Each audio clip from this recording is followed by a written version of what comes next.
गोपीचंद पडळकर सध्या भाजपचे आमदार आणि धनगरांचा प्रमुख राजकीय चेहरा।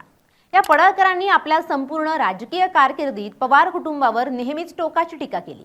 मग ते ज्येष्ठ नेते शरद पवार असो, सुप्रिया सुळे असो, रोहित पवार असो किंवा मग अजित पवार असो, पडळकरांनी कुणालाही सोडलं नाही। त्यामुळे महायुतीत एकत्र असूनही पडळकर विरुद्ध पवार हा सामना नेहमीच सुरू राहिला। मात्र अजित पवारांच्या निधनानंतर राजकीय समीकरण बदलली आणि बारामतीतून सुनेत्रा पवारांना उतरवलं गेलं।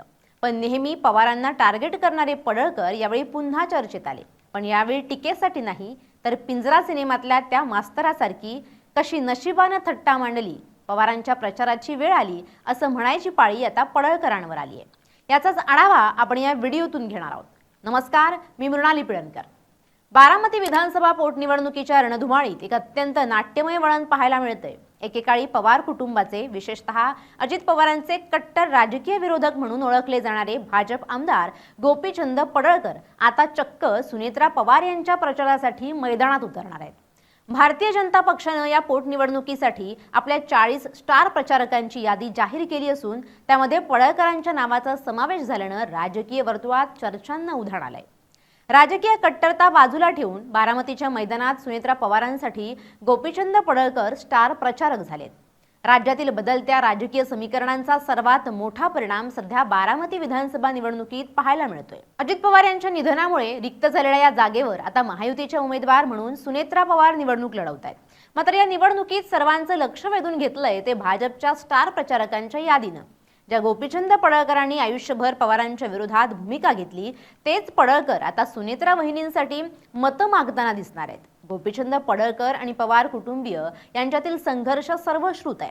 2019च्या विधानसभा निवडणुकीत पडळकरांनी स्वतः अजित पवारांविरुद्ध बारामतीतून निवडणूक लढवली होती। त्या काळात त्यांनी पवारांवर विखारी टीका देखील केली। मात्र आता राष्ट्रवादी काँग्रेस अजित पवार गट महायुतीत सामील झाल्यानं आणि पोटनिवडणुकीची समीकरणं बदलल्यानं भाजप नेतृत्वानं पडळकरांना बारामतीच्या प्रचारात उतरण्याचा निर्णय घेतलाय। पक्षाचा आदेश शिरसावंत मानून मी प्रचाराला नक्की जाईन असं पडळकरांनी स्पष्ट केलं। पोटनिवडणूक बिनविरोध व्हावी यासाठी महायुतीनं प्रयत्न केले होते, परंतु रिंगणात अजूनही 23 अपक्ष उमेदवार असल्यानं भाजपनं कोणतीही जोखीम पत्करायची नाही असं ठरवलंय। त्यासाठी जाहीर केलेल्या 40 स्टार प्रचारकांच्या यादीत दिग्गज नेत्यांचा भरणा आहे। मुख्यमंत्री देवेंद्र फडणवीस हे भाजपचे मुख्य रणनीतिकार म्हणून स्वतः सभा घेणार आहेत। गोपीचंद पडळकर यांच्यावर धनगर समाजातील प्रमुख नेते आणि पवारांचे जुने विरोधक म्हणून त्यांच्यावर महत्त्वाची जबाबदारी आहे। चंद्रकांत पाटील, गिरीश महाजन आणि इतर प्रमुख मंत्र्यांचाही या यादीत समावेश आहे। बारामती हा नेहमीच पवार कुटुंबाचा बालेकिल्ला राहिलाय। 1991 पासून अजित पवार यांनी या मतदारसंघाचं नेतृत्व केलं आणि अनेकदा लाखांहून अधिक मताधिक्यानं विजय मिळवला। मात्र आताची परिस्थिती वेगळी आहे। सुनेत्रा पवार पहिल्यांदाच विधानसभा पोटनिवडणुकीच्या मैदानात आहेत। दुसरीकडे शरद पवार गटाचे किंवा काँग्रेसनं ही निवडणूक बिनविरोध व्हावी यासाठी अधिकृत उमेदवार दिला नसला तरी अपक्ष उमेदवारांचं आव्हान मात्र कायम आहे। पडळकर हे विशेषतः ओबीसी आणि धनगर मतदारांमध्ये लोकप्रिय आहेत। बारामती मतदारसंघात या समाजाची मतं निर्णायक ठरू शकतात। पडळकर यांनी सांगितलंय की मी बारामतीत निवडणूक लढवली असल्यानं तिथला गावगाडा आणि लोक मला ओळखतात। पक्षानं विचारलं तर मी तिथे नक्कीच ताकदीनं प्रचार करेन। एकेकाळी बारामतीची गुलामगिरी मुक्त करायची आहे अशी घोषणा देणारे पडळकर आता सुनेत्रा पवारांचं समर्थन कसं करतात याकडे संपूर्ण राज्याचं लक्ष लागलंय। या निवडणुकीत महायुतीनं लाडकी बहीण योजनेचा मोठ्या प्रमाणावर प्रचार सुरू केलाय। सुनेत्रा पवार यांच्या प्रचारात महिला मतदारांवर लक्ष केंद्रित केलं जात असून पडळकर यांच्यासारख्या आक्रमक नेत्याला मैदानात उतरवून विरोधी गटातील मतदारांना आकर्षित करण्याचा महायुतीचा प्रयत्न आहे।